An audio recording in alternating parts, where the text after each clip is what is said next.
Argentina কেন? এটা আসলে অনেকটা হচ্ছে বাপদাদার জমিদারি টাইপ আর কি, পারিবারিক সূত্রে পাওয়া। এবার আর্জেন্টিনা একটা ফ্লো নিয়ে হয়তো নেমেছে। ব্রাজিল হয়তো প্রথমে মরক্কোর সাথে ম্যাচ অতটা বোঝা যাচ্ছিল না, বাট এখন ব্রাজিল একটা মোমেন্টামে আবার সে চলে আসছে। আজকে স্টার নিউজের সঙ্গে রয়েছেন দুই তারকা, যদিও তারা রাজনীতির তারকা, তবে আজকে খেলা নিয়ে তাদের কাছে প্রশ্ন। আসিফ মাহমুদ রয়েছেন আমার ডান পাশে, বাম পাশে রয়েছেন সার্জিস আলম, দুইজনেই এনসিপির শীর্ষস্থানীয় নেতা এবং একই সঙ্গে জুলাই অভ্যুত্থানের তারা কি সেটা আর বলার অপেক্ষা রাখে না। যাই হোক, আজকে প্রশ্ন খেলা নিয়ে। আসিফ মাহমুদ ব্রাজিলকে সাপোর্ট করছেন, এই ব্রাজিলের প্রতি ভালো লাগা কেন? একেবারে ছোটবেলা থেকে আমার মনে পড়ে যে ব্রাজিলকে সাপোর্ট করাটা প্রথম অনুধাবন হয় 2006-এর ওয়ার্ল্ড কাপে। 10-এর ওয়ার্ল্ড কাপে ট্রুলি দেখা শুরু করি, খেলাটাকে বুঝে দেখা শুরু করি, অ্যান্ড তখন থেকেই। ব্রাজিলের প্রিয় খেলোয়াড় আগে কে ছিল এবং বর্তমানে কে? প্রিয় খেলোয়াড় ব্রাজিলেরটা বলতে গেলে তো অনেক কঠিন আসলে, এবং আমরা তো পেলের খুব একটা খেলা দেখার সুযোগ হয় নাই। কিছু ক্লিপস হয়তো ওই সময়কার দেখেছি সাদা কালো, বাট খেলা আমরা হয়তো দেখতে পারি না 2002 বা স্টিল যদি আগে বলেন রোনালদো নাজারিও, পেলে তো অবশ্যই আছে, ওইটা তো বলার অপেক্ষা রাখে না। আর এখন তো মাঝখানে কাকা ছিল আমাদের বেড়ে ওঠার সময়কার তারকা। এখন নেইমার অবশ্যই, যদিও নেইমারের যুগটা শেষের দিকে, একেবারে লাস্ট টাইম আছি আমরা। ভিনিসিয়াস ইজ রাইজিং বলতে তো অলরেডি সে তাকে প্রমাণ করেছে, নিজেকে ক্লাবে প্রমাণ করেছে, এবং এই ওয়ার্ল্ড কাপে তো দুর্দান্ত। যদিও আমি ব্রাজিলের জার্সি পরে আছি, বাট নিউট্রাল ওয়েতে প্রশ্ন করার চেষ্টা করব সার্জিস আলমকে। সার্জিস, আসলে আর্জেন্টিনা কেন? এটা আসলে অনেকটা হচ্ছে বাপদাদার জমিদারি টাইপ আর কি, পারিবারিক সূত্রে পাওয়া। মানে এটা আমরা দেখেছি আমার ওই আব্বু চাচুরা যখন খেলা দেখতো আর কি, আমরা একদম ছোট ছিলাম। মানে আমি আসলে খেলাটা সবচেয়ে বেশি দেখেছি 14-তে।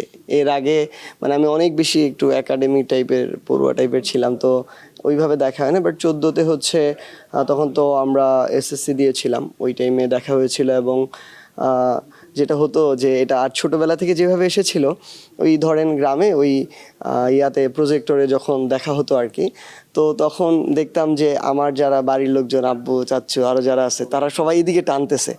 তো তাদের সাথে যখন আর্গুমেন্ট হইতো, তো আমারও তো রক্ত গরম হয়ে যাইতো আর কি। তো ওইভাবে এইখান থেকে আসা।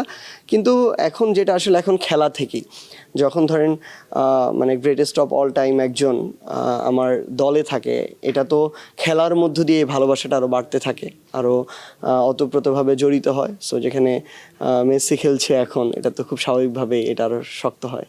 অনেকে বলে আগে মেসি ছিল না, তো মেসি ছিল না তখন আসলে আর্জেন্টিনা বলছিলেন উত্তরাধিকার সূত্রে পাওয়া, তখন প্রিয় খেলোয়াড় কে ছিল? না, ও তখন ওই যে বললাম আমাদের আব্বু চাচুরা যখন দেখতো আসলে, তখন তো মানে এরকমই আরেকজন পৃথিবীর স্টার ছিল, ম্যারাডোনা ছিল। এবং তাদের কাছে এখনও যারা ম্যারাডোনার খেলা দেখে আর্জেন্টিনার ভক্ত হয়েছে, তাদের কাছে কিন্তু এখনও ম্যারাডোনাই সেরা। আমরা যেমন মেসিকে ধরেন গ্রেটেস্ট অফ অল টাইম বলি, তাদের কাছে ম্যারাডোনাই। এবং তাছাড়াও এরকম আরও বেশ ধরেন আপনি দেখবেন ডি মারিয়ার অনেক ভক্ত আছে, আলাদা রকম একটা ভক্ত। তারপর হচ্ছে ধরেন স্টিফানোর আলাদা কিছু ভক্ত পাবেন। তো এরকম বেশ কিছু এরকম আছে। বাট দিন শেষে যেটা হয় আসলে, হয়তো আমরা এই দিক দিয়ে সৌভাগ্যবান যে একজনের মানে যুগ শেষ হওয়ার পরে আরেকজন আবার এমন মানুষ চলে আসে আর্জেন্টিনাতে, যার সাথে আপনি আগের জনের কম্পেয়ার করেন যে পৃথিবীর সেরাকে। তাহলে এবার কি আর্জেন্টিনা কাপ নিবে? খুব স্বাভাবিকভাবে, মানে আমরা তো মনে করি পৃথিবীর ধরেন এই মুহূর্তে সেরা গোলকিপার আমাদের কাছে, প্লে মেকার বলি, ড্রিবলিং করে এটা বলি, অ্যাসিস্ট করে এটা বলি, কিংবা স্ট্রাইকার বলি, এরকম একজন আমাদের কাছে আছে পৃথিবীর সেরা খেলোয়াড়। এবং আমরা মনে করি যে আসলে কি ধরেন এই ডিফেন্স লাইন যেটার কথা বলে মাঝে মাঝে আর্জেন্টিনার, এই লাইনটা আসলে আলাদা আলাদা করে দেখলে খুব একটা স্ট্রং মনে হবে না, কিন্তু এই লাইনটার যখন সামনে থাকে লিওনেল মেসি, পিছনে থাকে ইমি মার্টিনেস, এই লাইনটা অন্যরকম শক্তিশালী হয়ে যায় আর কি। সো আমরা অবশ্যই এক্সপেক্ট করতেছি আমাদের ওই একটা, আমরা তো নির্ভার আমাদের ওই আত্মবিশ্বাসের জায়গা থেকে, আমরা যেটা গতবার ছুঁয়েছি, এটা আমরা মনে করি যে এবার এটার জন্য আমাদের কোনো মানসিক চাপ নেই। এই মানসিক চাপ না থাকাটা আমাদের ফাইনালে নিয়ে যাবে। ওই যে হালকা করে দেখছেন, তাহলে যদি ধরে নেই আর্জেন্টিনা ফাইনালে যাবে না, তাহলে কত দূর যেতে পারে? না, এটা আমরা চিন্তাই করছি না, ফাইনালে যাবে এটা মানে আমরা দেখছি। এবং ওই ব্যাপারটা হচ্ছে ধরেন যদি নসিবে থাকে, তো পথটাও ওইরকম সহজ হয় আর কি। আমরা এখন পর্যন্ত অন্তত কোয়ার্টার ফাইনাল পর্যন্ত আমরা প্রত্যাশা করছি যে আমরা খুব সহজে উতরে যাব। একটা শক্ত হাড্ডাহাড্ডি লড়াইয়ের সেমি এবং ফাইনাল হবে। তাহলে দ্বিতীয় পছন্দ কে? আপনি বলছেন কোয়ার্টার ফাইনাল পর্যন্ত দ্বিতীয় পছন্দ কে হতে পারে? না, দ্বিতীয় পছন্দ কেউ না, মানে আমি এক্সপেক্ট করতেছি যে ফাইনালটা হয়তো ফ্রান্স আর আর্জেন্টিনা হবে, আবারও 22-এর একটা পুনরাবৃত্তি হবে। আসিফ মাহমুদ, আপনার কি মনে হয় ফাইনালে কে যাবে?